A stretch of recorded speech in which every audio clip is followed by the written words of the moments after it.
Let's talk about why many people are calling Openclaw one of the biggest moments in tech history since the launch of ChatGPT in 2022. You may have heard of Openclaw as an open source software for powering personal AI agents. But how exactly does this work? The Openclaw AI agents aren't actually housed within an application itself, but instead are directly embedded in a user's local files to do tasks autonomously. And in contrast to chat-based agents, its input isn't text, but instead is a massive context window that includes a user's text messages, emails, and even screenshots of their web browser. And for the first time in agentic workflow engineering, even the computer's central command center is under the control of the AI agent itself. This allows it to independently write and rewrite its documents, codes, and even commands, doing all of this as an operating system that's considered headless, meaning it doesn't actually need its own screen or user interface to carry out these tasks, and instead is a core layer that sits right on top of a user's computer terminal and file system. You may be wondering, what were the underlying technical breakthroughs that made this possible? Previously, other AI systems were designed to be reactive,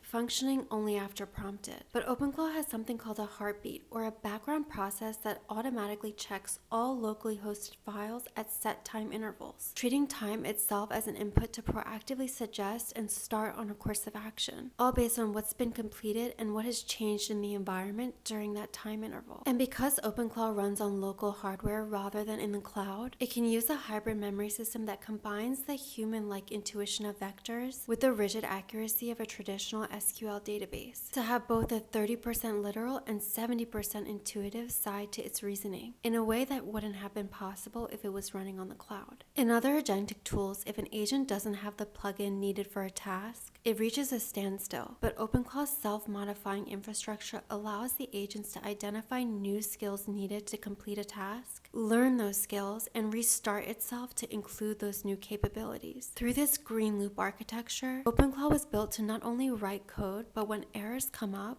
to be able to rewrite and try again, evolving its own output in a recurring loop until it eventually gets to the best version. This is how Steinberger hit over 6,000 commits in just a month. He wasn't just coding faster, he was directing an entire swarm of agents that were constantly self-correcting. And the implications of this is what caught the attention of OpenAI, Meta, and Microsoft. Because for the first time ever, Openclaw has proved that these agents can develop better software, all without a human in the loop. And it's this superpower that some people say will change the history of OpenAI, allowing it to not only inherit the Openclaw platform, but the entire autonomous software development factory that made it possible.